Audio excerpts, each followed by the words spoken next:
Pour l'épisode d'aujourd'hui, nous allons parler d'introversion. C'est quoi l'introversion?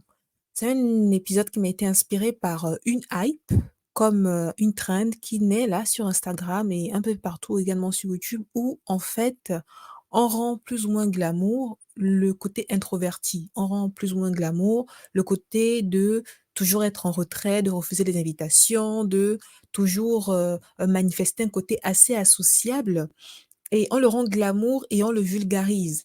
D'un côté, c'est bien et c'est bon, n'est-ce pas, que enfin on puisse montrer au grand jour la réalité qu'est l'introversion, parce qu'il y a des personnes qui réellement ne se sentent pas forcément appelées, n'est-ce pas, à avoir des interactions sociales pour des raisons bien particulières. C'est bien, n'est-ce pas, qu'enfin on puisse montrer une autre facette de personnalité, mis à part l'extraversion, n'est-ce pas, l'extraversion qui est plus ou moins une personnalité assez célébrée et reconnue et accueillie dans la société, une personne qui parle, qui est toujours avenante, qui parle vers les gens, qui est sociable, et cetera. Et l'introversion est toujours pointée du doigt. On voit toujours la personne introvertie un peu comme, celle qui ne fait pas d'efforts, celle qui a faim, celle qui boude, celle voilà, qui est bizarre, qui est étrange, limite même souvent qui est possédée, qui a des démons, voilà, une personne qui est toujours, dans son coin, dans son monde, rêveuse, divagueuse et cetera. Donc c'est bien, n'est-ce pas, qu'enfin qu'il y ait des vagues, des trends qui puissent démontrer que les personnes introverties existent et que finalement beaucoup de personnes sont touchées par cela. Mais malheureusement, je vois également que beaucoup tendent à se complaire dans ce comportement, tendent à se justifier dans son comportement, qui en fait révèle d'autres choses. Parce que les personnes qui démontrent souvent d'une personnalité introvertie ne sont pas souvent réellement introverties. Et c'est ce que je vais vous démontrer par la suite. Mais déjà, revenons sur la définition. Qu'est-ce que l'introversion? L'introversion, c'est simplement le fait d'avoir besoin, n'est-ce pas, de se retirer après avoir subi des événements assez drainants, des rencontres assez drainantes, n'est-ce pas? C'est le besoin de se retirer pour recharger les batteries. C'est le besoin de se mettre à l'écart pour se ressourcer, pour se recentrer sur soi. Ce sont des personnes qui finalement se sentent facilement assaillies et envahies lorsqu'il y a trop d'interactions sociales, lorsqu'il y a des journées assez drainantes. Elles ont besoin de se retirer, soit pour lire un livre, soit pour prendre un bain, soit pour dormir, soit pour suivre une série, soit pour écouter de la musique, etc. Contrairement à d'autres personnes qui, elles, ont besoin de plus de monde pour pour recharger les batteries. On a des personnes qui, face à du stress, face à des comportements assez drainants, des situations assez drainantes, ont besoin de voir du monde pour parler, pour expliquer leurs problèmes, etc. Et il y a d'autres personnes qui ont besoin de se retirer pour réfléchir sur ce qu'elles ont subi, sur ce qu'elles ont ressenti comme émotion, pour aller de plus belle. C'est ça l'introversion.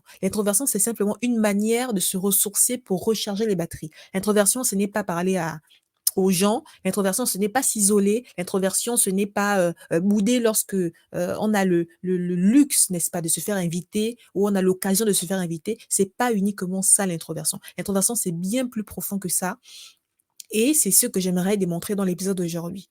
Alors, après avoir expliqué, n'est-ce pas, présenté la définition de l'introversion, revenons à des choses un peu plus fondamentales. Il y a beaucoup de personnes qui se cachent sous l'étiquette d'introversion ou malheureusement qui vont se cacher, se réfugier, n'est-ce pas, derrière l'étiquette d'introversion, alors qu'au fond, elles souffrent d'autres choses, en fait. Il y a d'autres choses qui créent des mécanismes de retrait de la société qui n'est pas l'introversion. L'introversion, c'est un trait de personnalité, en fait. Il y a même des personnes qui sont à la fois introverties et extraverties. C'est-à-dire que, dépendamment, par exemple, du cycle menstruel pour les femmes, elles vont être extraverties ou introverties. Dépendamment de peu importe, en fait, des sensibilités, etc. La personne sera introvertie ou extravertie. On les appelle les ambivertis. Donc, l'introversion, c'est pas quelque chose à prendre à la légère, c'est pas une traîne à avoir. Et je trouve dommage, n'est-ce pas, que des adultes se complaisent à dire: «Moi, je suis introverti, quand on m'appelle, je ne décroche pas. Moi, je suis introverti ceci, moi, je suis introverti cela». Donc, qu'est-ce qui peut se cacher derrière un comportement d'introversion? Ben, c'est déjà que certainement, lorsque vous étiez plus petit, vous avez malheureusement subi des agressions verbales.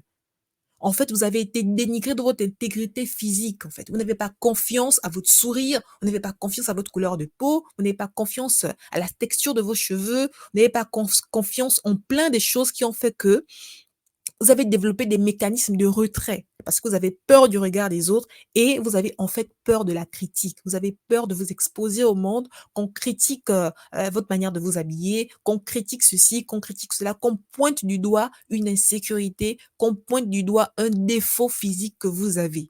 C'est ça, en fait. Il y a beaucoup de personnes qui se disent introverties, mais en fait, elles sont juste traumatisées. Elles sont traumatisées parce que, étant plus petites, elles ont été moquées parce qu'elles étaient grosses. Elles ont été moquées parce que malheureusement, ben, elles souffraient d'hyperdrose, n'est-ce pas? Hyperhidrose. Et l'hyperhidrose, c'est quoi? C'est le fait de transpirer excessivement. Donc, elles transpiraient excessivement et donc elles sentaient.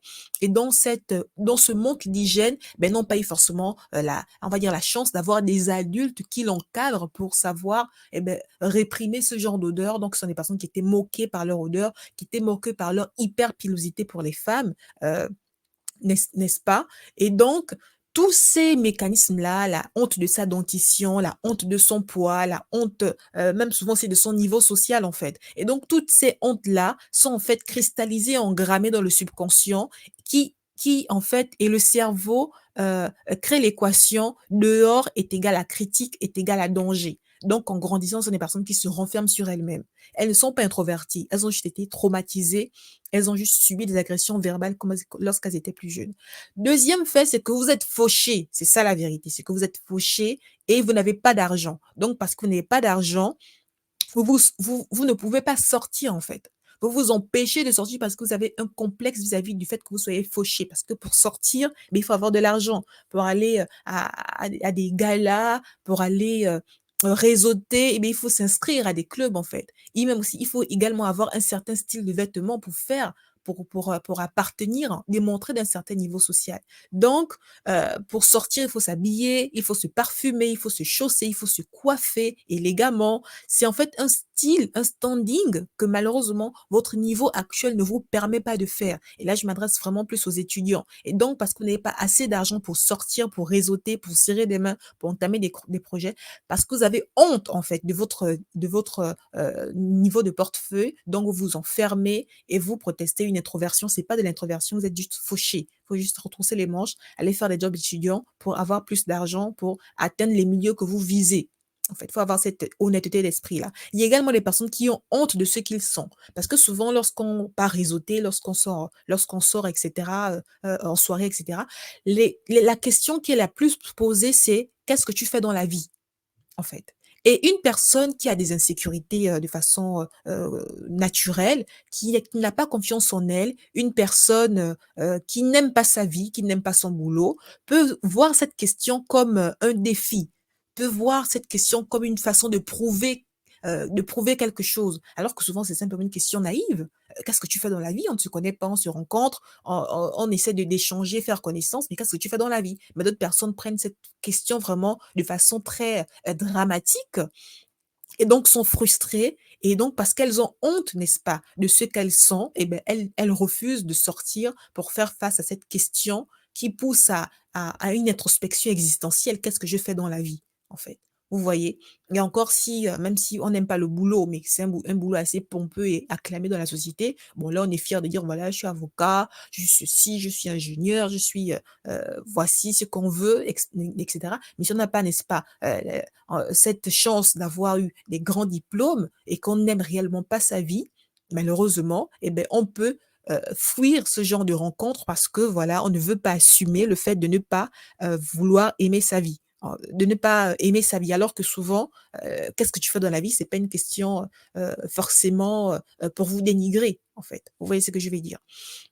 Et d'autres personnes qui, se cachent derrière le masque de l'introversion et qui refusent de sortir, ce sont des personnes qui, en fait, n'ont pas d'amis. Voilà, elles n'ont pas de connaissances, elles ne veulent pas avoir d'amis, elles ne veulent pas avoir de connaissances, elles ne font pas l'effort d'avoir des personnes, sur qui compter pour, réseauter, pour aller à des rencontres, aller à des réunions d'associations, pour aller à ceci, pour aller à cela. En fait, elles ont la flemme de se faire des amitiés parce qu'elles sont trop imbues d'elles-mêmes ou bien parce qu'elles ont aussi des insécurités, mais c'est la raison pour laquelle elles n'ont pas en fait, elles ne veulent pas sortir, en fait. C'est qu'elles n'ont pas d'amis, elles n'ont pas cette confiance-là à accorder au autrui. Elles ont été blessées dans la confiance qu'elles ont accordée au autrui. Du coup, elles se renferment sur elles-mêmes. C'est encore là dû à un traumatisme.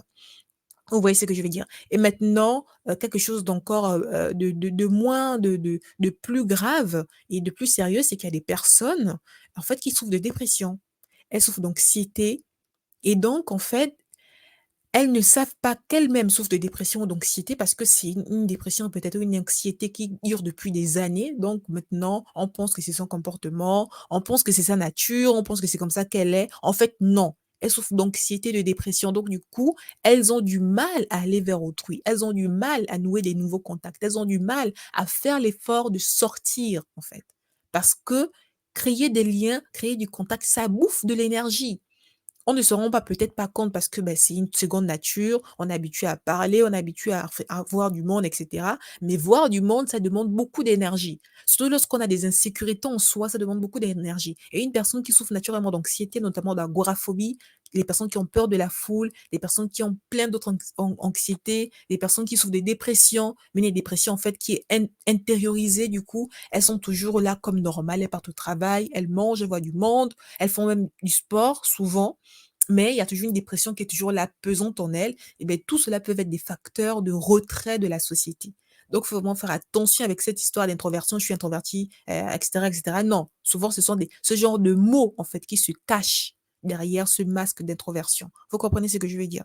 Et en fait, on a papa m'a dit, maman m'a dit. Papa m'a dit de ne pas sortir quand j'étais plus jeune, maman m'a dit de ne pas sortir quand j'étais plus jeune. Je vous assure qu'il y a des grands adultes qui marchent là avec nous et qui ont ce genre de phrases dans la tête. Papa dit que je ne sors pas, maman a dit que je ne sors pas. Évidemment, ça se formalise, ça se verbalise autrement dans le subconscient. Ce ne sera pas papa m'a dit, maman m'a dit de ne pas sortir. Ce sera par exemple, je ne sais pas moi. Ça prendra une autre forme en fait. Cette injonction de ne pas sortir, cette injonction de ne pas voir des inconnus, cette injonction de ne pas fréquenter un monde trop, fréquenter des soirées un peu trop mondaines, n'est-ce pas? Pour ceux qui ont malheureusement eu le malheur de grandir dans des familles, on va dire, sectaires, dans des religions sectaires, n'est-ce pas? Du coup, ces personnes-là, ne diront plus dans leur tête: «Maman m'a dit de ne pas sortir, papa m'a dit de ne pas sortir». Non, ça va prendre une autre forme. C'est une formule, c'est une injonction qui va se métamorphoser, mais dont la racine, c'est: «Il ne faut pas que je sorte pour ne pas rencontrer du monde parce que c'est mon éducation». Je ne veux pas que papa soit triste, je ne veux pas que maman soit triste, je ne veux pas que telle personne soit triste. Du coup, pour qu'elle ne soit pas triste, il faut pas que je sorte beaucoup. Du coup, je reste à la maison. Il y a des gens qui fonctionnent comme ça parce qu'il y a encore des voix qui crient dans leur tête. Il y a des injonctions qui sont vivantes dans leur tête, dans leur esprit, qui en fait leur interdisent de sortir. Vous voyez ce que je veux dire? Et c'est réel, et c'est vraiment réel. Et c'est vraiment, vraiment réel. Et il y a également la nature hypersensible. Une personne hypersensible, c'est une personne en fait qui est naturellement plus sensible de par les 5 sens en fait. Une personne qui capte plus fortement les émotions, une personne qui capte plus fortement, les stimulus au niveau de la vue, au niveau de l'ouïe, au niveau de l'odorat et cetera, et c'est réel. Les personnes qui sont hypersensibles et elles ignorent qu'elles sont hypersensibles. Elles ont juste un malaise lorsqu'elles sont en société, elles ont du mal à supporter le bruit, elles ont du mal à supporter les lumières trop fortes, trop vives, elles ont du mal avec certaines odeurs, elles ont du mal avec certains touchés, certains rythmes, certaines zones et cetera. Et donc, pour éviter ce malaise-là, qu'elles n'ont pas encore conscientisé, eh bien, elles se retirent, elles se mettent à l'écart. Elles sont simplement hypersensibles. Et elles ne savent pas qu'elles sont hypersensibles. Elles ne savent pas qu'elles sont hypersensibles de l'odorat. Elles ne savent pas qu'elles sont hypersensibles de l'audition, de l'ouïe. Elles ne savent pas qu'elles sont hypersensibles de la vue. Elles ne savent pas qu'elles sont hypersensibles au niveau des émotions. Du coup, il y a des choses qui les marquent plus fortement. Vous comprenez ce que je veux dire? Et donc, parce qu'elles sont enfermées dans une ignorance d'hypersensibilité, eh bien, on les catégorise d'introvertis, alors qu'elles ne sont pas forcément introverties. Vous comprenez ce que je veux dire? Donc, qu'est-ce qu'il faut faire? Ce qu'il faut faire, c'est déjà avoir l'honnêteté de se demander quelle est la réelle origine de notre introversion. Est-ce que nous sommes réellement introvertis parce que nous sommes comme ça? C'est-à-dire qu'on a besoin toujours d'être à l'écart pour réfléchir, pour brainstormer, pour concevoir des projets. Nous sommes de nature créative, du coup, on a besoin de s'isoler pour mettre au monde nos créations.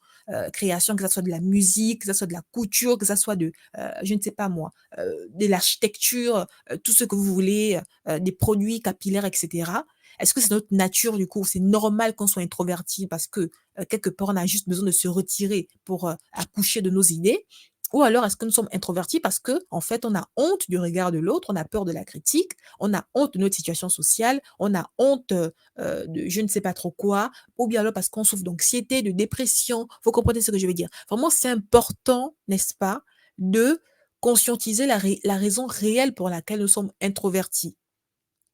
Et ne pas se cacher derrière des vibes, de des trends, se cacher derrière des n'est-ce pas? Des tendances, voilà: «Je suis introverti, point barre». Franchement, en tant qu'adulte de plus de 25 ans, dire: «Je suis introverti, acceptez-moi comme tel que je suis», je trouve ça vraiment très bas et très dommageable, en fait.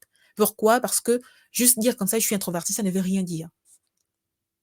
Dire que je suis hypersensible, là, c'est plus pertinent. Je suis hypersensible de l'ouïe, du coup, il y a des sonorités qui me dérangent. Je suis hypersensible de la vue, du coup, il y a des lumières qui me dérangent, il y a des atmosphères qui me dérangent, il y a des jeux de lumière qui me dérangent. Je suis hypersensible du toucher, du coup, il y a des textures que je n'aime pas trop. Je suis hypersensible des émotions, du coup, il y a certaines choses auxquelles je n'aime pas trop m'exposer parce qu'après, pour évacuer tout ce trop plein d'émotions, il me faudra des jours. Là, ça devient pertinent. Vous comprenez ce que je veux dire? Mon intelligence, c'est ça. Je suis plutôt d'intelligence kinesthésique. Du coup, j'ai besoin d'un environnement comme ça pour me sentir performante. Ça, c'est intéressant. Vous comprenez ce que je veux dire?